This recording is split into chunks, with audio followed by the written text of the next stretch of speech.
Desde el Pactaor Buenos Aires entrevistamos a María Eugenia Estensoro, ex senadora nacional, ex legisladora de la Ciudad de Buenos Aires, política, periodista y empresaria, que nos contó cómo está viendo este momento del presidente Javier Milei. También nos habló de la importancia de los emprendedores y el por qué ha dedicado una carrera y una vida a defender el rol de las mujeres en ámbitos de liderazgo.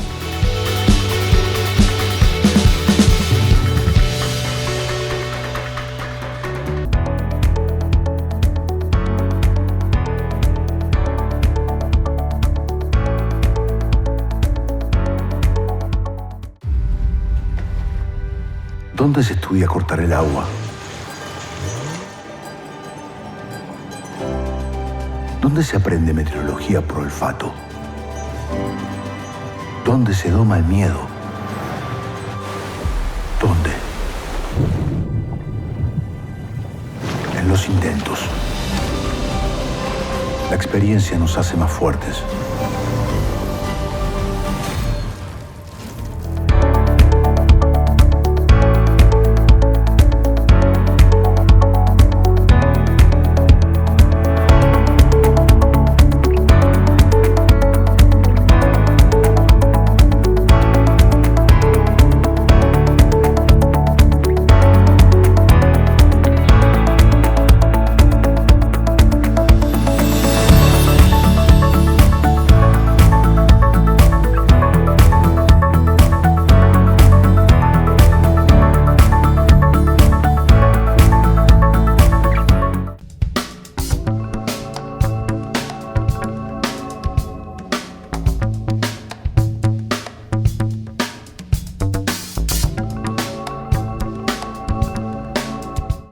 María Eugenia Estensoro ha sido senadora, periodista, política. Gracias por participar de nuestro programa. Un placer, Cecilia. Nos conocimos hace muchos años, pioneras en muchos rubros. Un gusto realmente que compartas hoy un poco de esta trayectoria, porque la idea es esa, mostrar detrás de esta mujer con tanta trayectoria tu vida, tu forma de pensar y de llevarla adelante. Entonces, me encantaría que comencemos con tus primeros pasos. Naciste en Bolivia, sí, de familia de Bolivia, y además con una impronta política muy fuerte, ¿no? Dos tíos que fueron presidentes de Bolivia. ¿Cómo se vivió eso en tu casa y en tu familia, desde esa impronta política? Bueno, primero que yo llegué a la Argentina a los 4 años, o sea que vengo de una familia de inmigrantes. Yo soy inmigrante en realidad, me nacionalicé argentina a los 18 años, pero era un núcleo familiar pequeño, 5 hijos y mis padres. Y mis padres, y sobre todo mi padre, él se empeñó en que creciéramos como argentinos, ¿no? No es que no, ellos tenían muchos amigos bolivianos, pero nosotros quisiéramos una vida muy integrada a la sociedad argentina.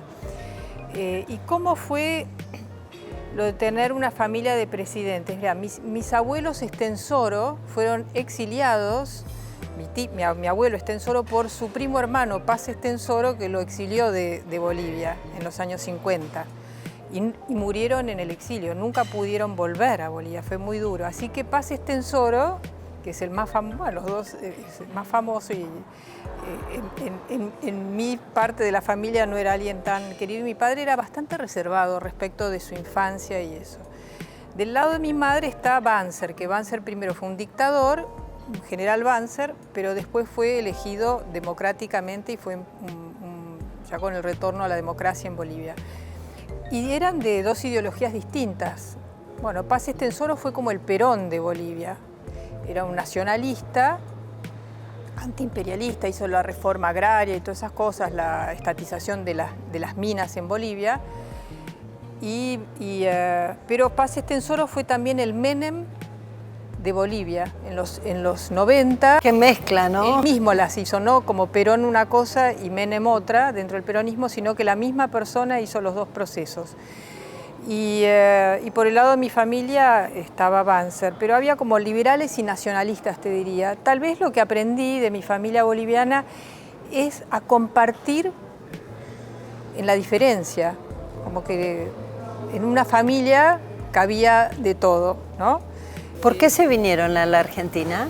Mira, mis padres se fueron jóvenes a estudiar a Estados Unidos y trabajó mi padre allá cuando recién se recibió. Después se fueron a vivir a México, que es donde él empezó a trabajar en la industria petrolera. Después volvieron a Bolivia, no se acostumbraron, y la Argentina, ellos tenían realmente la esperanza y la fantasía o el deseo de que la Argentina, nosotros llegamos en el 64, creo, o 62, en el 62. Ellos tenían, padre sobre todo, estaba convencido que la Argentina iba a ser el primer país desarrollado de Latinoamérica. Y ese ideal del progreso, la Argentina era un país muy pujante, con una clase media que la distinguía de todo el continente, salvo Uruguay, de Sudamérica, de Latinoamérica, y ellos querían vivir en Latinoamérica, ¿no? Mi padre trabajó hasta que trabajó en YPF, siempre en empresas norteamericanas y pasaba gran parte del tiempo de viaje, pero sin embargo tenía un corazón latinoamericano y muy argentino. ¿Y tu mamá qué hacía? Y mi madre tenía que criar a 5 hijos como inmigrante. ¿Vos sos la mayor? No, soy la del medio. Tengo 2 hermanas y 2 hermanos. Mi madre, sí, tenía que criar a los hijos casi sola porque mi padre estaba siempre de viaje y ella tal vez se extrañaba más a Bolivia, ¿no? Le costó al principio la Argentina porque en Bolivia son muy familiares, acá también, pero había más esnovismo entre las mujeres de la sociedad. ¿Argentina? Sí, y ella eso le molestaba un poco. Vos te fuiste a estudiar a Estados Unidos de muy chica, ¿no? ¿Qué fue lo que te llevó en busca de ir a grandes universidades? No sé si primero pasaste por Europa, en Francia, No, yo hice el college en Estados Unidos. Me fui a los 17 años. Mira, yo tenía deseos de... Terminé el colegio un año antes porque con mi mejor amiga nos aburrimos del colegio y hicimos 2 años en uno, cuarto y quinto juntos, pero por rebeldes. Y tal vez para mí fue natural ir a Estados Unidos, quería estudiar afuera porque mi padre había estudiado en Estados Unidos, entonces eso era algo... Un referente, ¿no? Había una referencia. Yo quise ser periodista desde muy joven. ¿Quién era tu modelo o cuál era esa figura femenina también fuerte? ¿No? Mira, en realidad esas cosas, porque la vida uno cree que planifica, pero en realidad son muchas cosas casuales y otras que uno ya lleva algo adentro. Me acuerdo, a mí me interesaba la política, veía que el país era un desastre, estoy hablando en momentos de la guerrilla, de la crisis económica que había a principios de los 70, y hablando con la única mujer profesional, la madre de una amiga que era psicoanalista y médica, le pregunté, a mí me gusta la política, digo, ¿qué puedo estudiar? Y me dijo, periodismo o publicidad. No sé por qué dijo eso. Y enseguida dije periodismo, sin saber muy bien qué. Sí la escuchábamos todas las mañanas a Magdalena. Cuando mi padre nos llevaba al colegio, escuchaba eso en la radio y me encantaba eso que ella entrevistaba a gente de todo el mundo a la mañana y les hablaba en idiomas, porque ella sabía muchos idiomas. Esto te estoy hablando de los años 70. Y puede ser que eso me haya marcado, sí.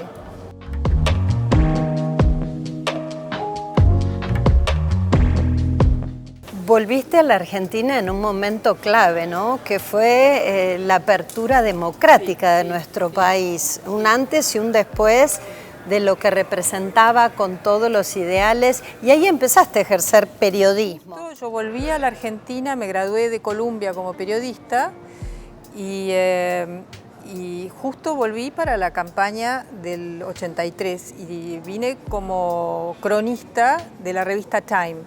¿no? Entonces pude cubrir la campaña electoral, sobre todo la de Alfonsín, fue fascinante.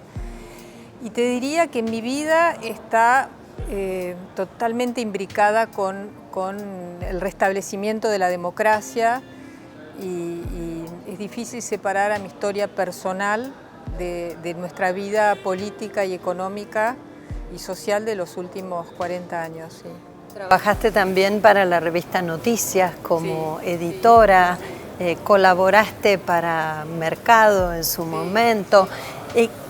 Has sido testigo de una de las transformaciones más abismales que ha tenido el periodismo a partir de dos transformaciones que son parteagua. Por un lado Internet y por el otro lado inteligencia artificial. Sí. ¿Cómo lees esa transformación que se sucedió en 40 años de periodismo? Yo creo que el gran cambio que yo creo que hubo en el periodismo y que lo estamos ahora viendo, te digo que Internet facilitó muchas cosas, pero un cambio que hubo antes fue cuando los medios, que eran medios, empresas de medios nada más, no estaban ligadas a otros negocios, empezaron a ser absorbidos por conglomerados más grandes, ¿no? Estoy hablando en los años principios de los 90, me acuerdo, yo era corresponsal de Time y me acuerdo estar en Nueva York con los editores de Latinoamérica, fuimos a almorzar y estaban comentando que Warner había comprado la Time Corporation.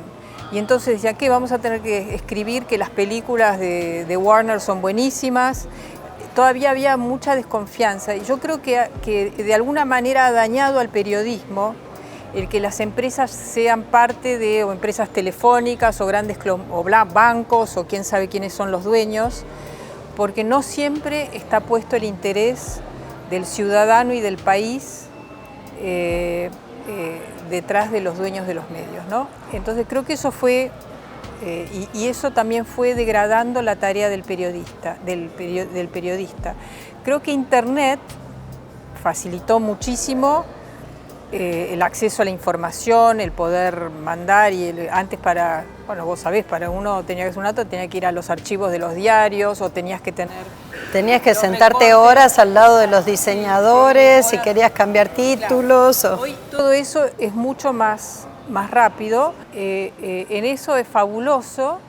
Lo que pensábamos que las redes y que Internet iba a democratizar el debate público tenía sus reglas, no era anónimo. Vos no podías publicar algo en un diario sin firmarlo y sin que ni siquiera la carta de lectores.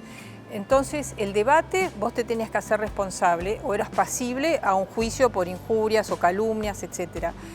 Entonces, no es como que ahora que uno dice, esto es una porquería y las redes es todo insultos, como sabemos que es lo que funciona, el discurso de odio. Se escudan en emisores anónimos. Y todo es anónimo. Yo creo que las grandes plataformas, Twitter, X, Instagram, todo eso, deberían tener las mismas responsabilidades que los medios de comunicación. No puede circular cualquier cosa porque el nivel de nuestras democracias se está degradando muchísimo, por eso llegan líderes que lo que siembran es el odio y la división, no la reflexión, desata lo peor del ser humano, que es la cosa de la chusma, del chisme. Estamos todo el día con el chisme y el odio y lo que dijo, ¿viste?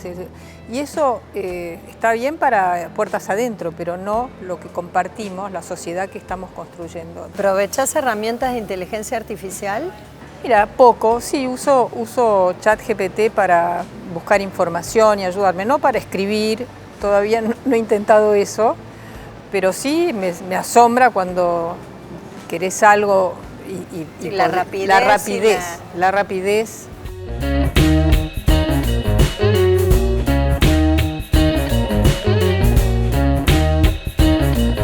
¿Cuál crees que ha sido tu principal contribución como política en tu paso como senadora nacional, cuando representaste a la coalición cívica? Y también tu paso por la ciudad de Buenos Aires. Mira, si tuviese que decir más que un tema, lo que yo he recibido y sigo recibiendo es el respeto de la gente. Siempre, todavía por la calle me paran y me dicen, la extrañamos, como una voz que me dicen que siempre exponía con mucha claridad, que lo que yo prometía que iba a hacer o defender era lo que hacía, como una coherencia. Y me parece que el ciudadano sienta que hay alguien que está preparado para el cargo y que lo representa bien. ¿Te gustaría volver? Si tuviera un proyecto político, sí. Si creyera en un proyecto colectivo, ¿no? Que fue lo que me pasó, por lo cual me fui. En un momento ya no creía en lo que estábamos haciendo. Bueno, vos integraste también la Comisión de Libertad de Expresión y de Medios y la Comisión de Minería, Energía. Bueno, fueron momentos muy difíciles. Yo estuve en la Comisión de Medios, me dieron después ADEPA el premio a la libertad de expresión porque fue el momento de los ataques brutales del kirchnerismo contra la prensa, que nos hemos olvidado, ¿no? O sea que ese fue un tema importante. Después, con todo el desquicio que se hizo en el tema energético, en el tema petrolero y el gas, y de ser un país que exportábamos 6.000 millones, teníamos de superávit energético todos los años, empezamos a tener 10.000 millones de dólares, 6.000 millones de dólares, ¿no? 10.000 millones de dólares de déficit, tener que esos barcos que venían, teníamos el gas debajo, lo tenemos bajo tierra, pero hasta hace 3 meses o 4 estábamos importando. Así que ese era un lugar importante para estar.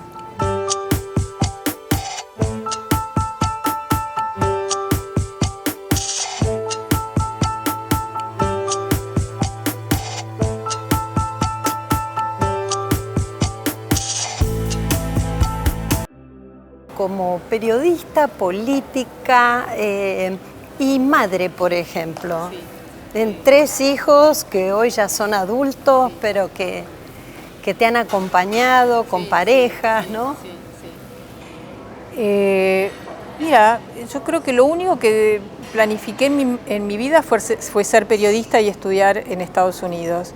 Y después la vida me regaló mucho más de lo que pude imaginar y desear. Yo no tenía la fantasía de ser madre, casarme. A los 20 años no tenía el sueño de eso. Pensaba en la carrera.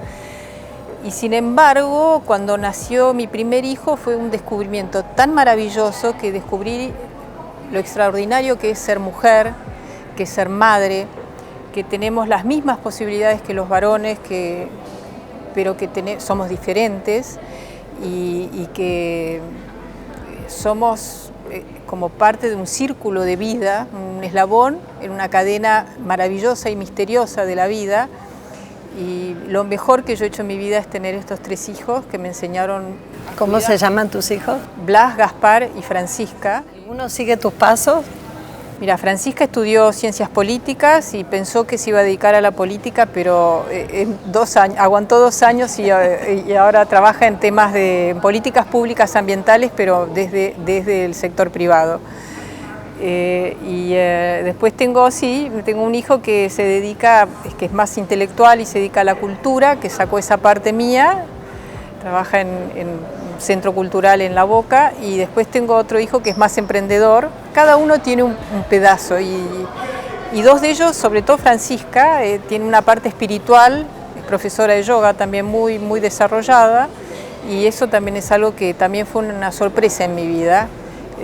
Hoy el centro de mi vida, desde hace 30 años, es la espiritualidad, ya sea en la política, en el trabajo social, en el periodismo. Vos le sumaste también el llevar la bandera de la defensa de la mujer en espacios de poder.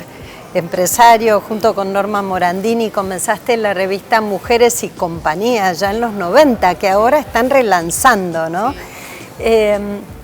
Primero, ¿cómo ves a la mujer hoy?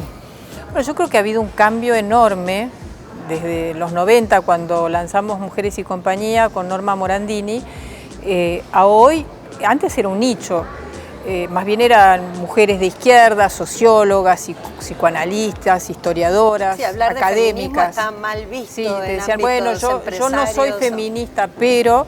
Y con Norma quisimos hacer una revista glamorosa, como las revistas de moda y de mujeres, y con temas de carrera como las revistas de negocios, pero o sea que era un feminismo de mercado, digamos, emprendedor, que no se entendía muy bien, era algún concepto muy novedoso, y hoy el feminismo es de izquierda y de derecha, ya vemos generaciones, ¿no? Ya no es una línea y una posición política. No. Si bien se ha politizado desde la izquierda el feminismo mucho, y ahí eso tampoco le agrega valor, me parece, ¿no? Me parece que está siendo dañino esta cosa identitaria, que el kirchnerismo explotó un montón y que vimos lo que ha pasado con Alberto Fernández, el bluff que hay detrás de toda esta cosa, de utilizar a las causas nobles, como los derechos humanos o los temas de género, para rédito partidario, y eso destruye la universalidad de estos temas.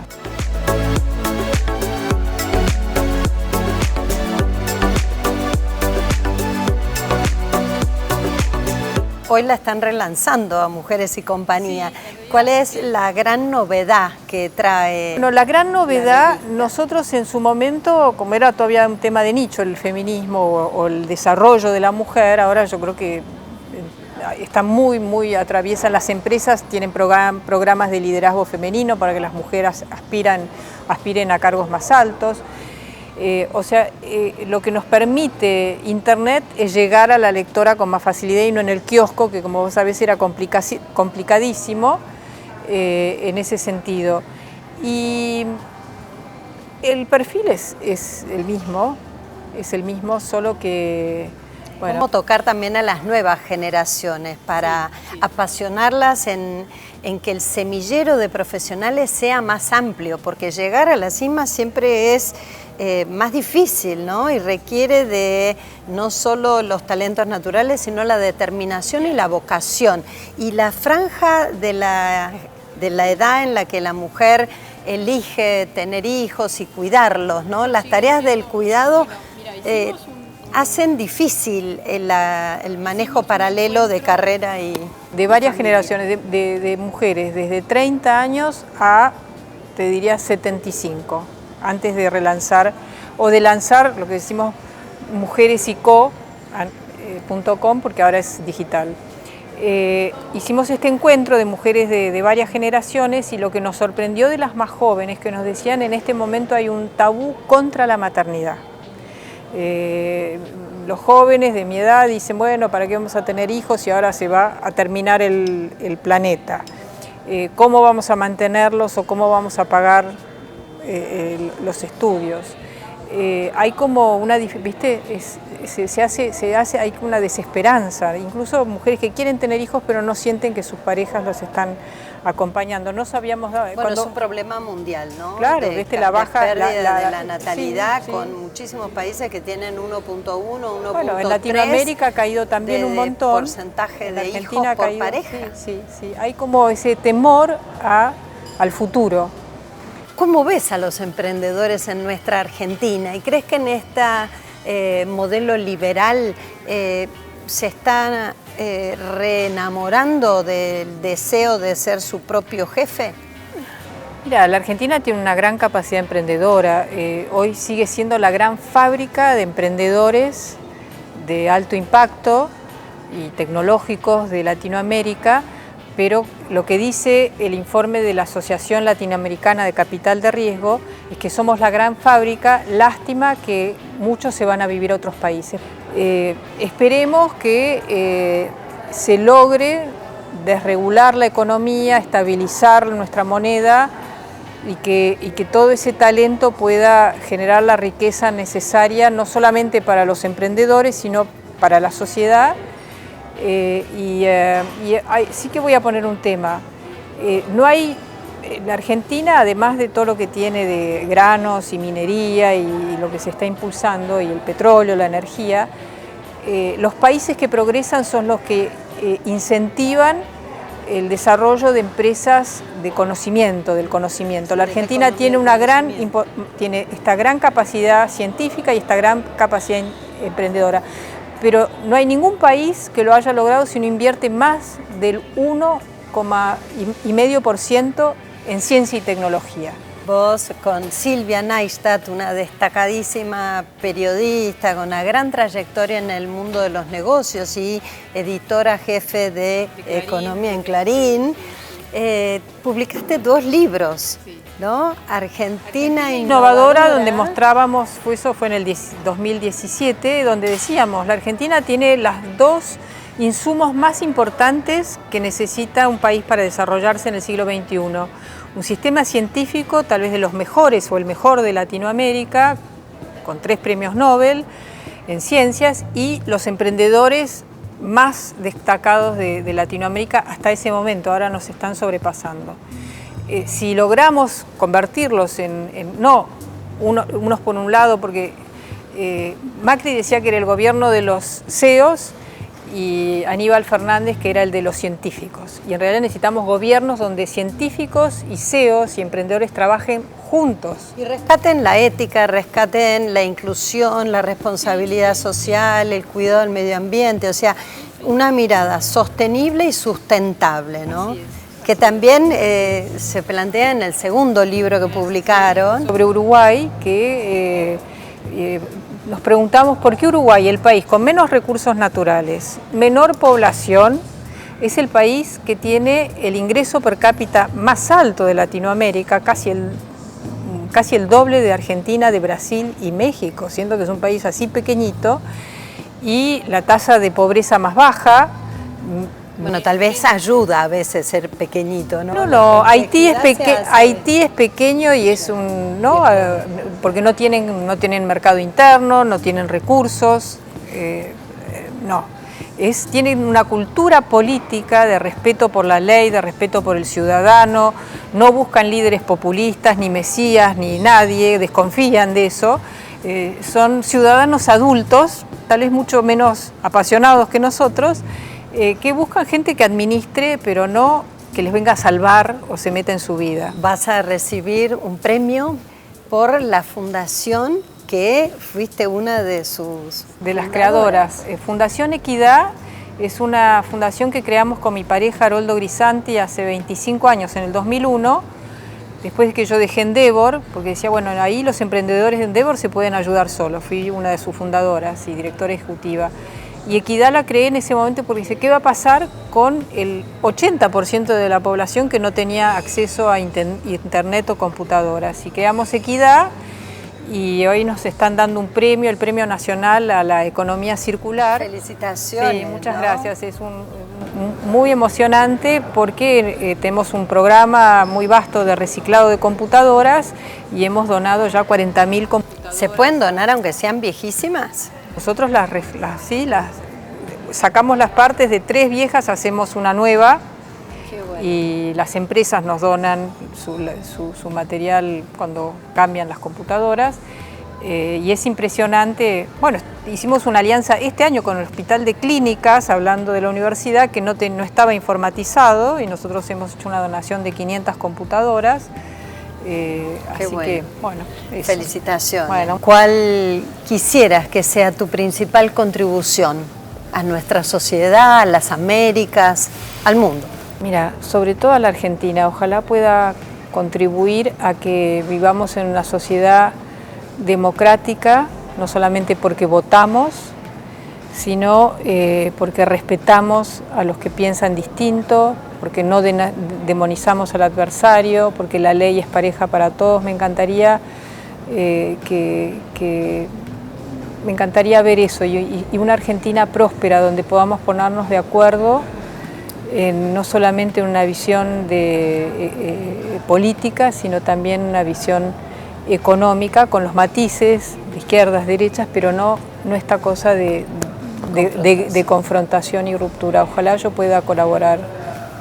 Seguro que sí. María Eugenia Estensoro, muchísimas gracias por este reportaje. No, gracias a vos, Cecilia, un placer, una alegría.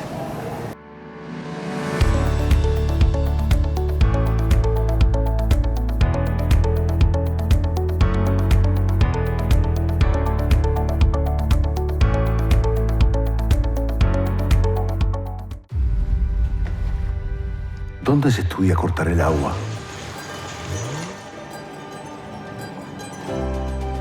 ¿Dónde se aprende meteorología por olfato? donde se doma el miedo. ¿Dónde? En los intentos.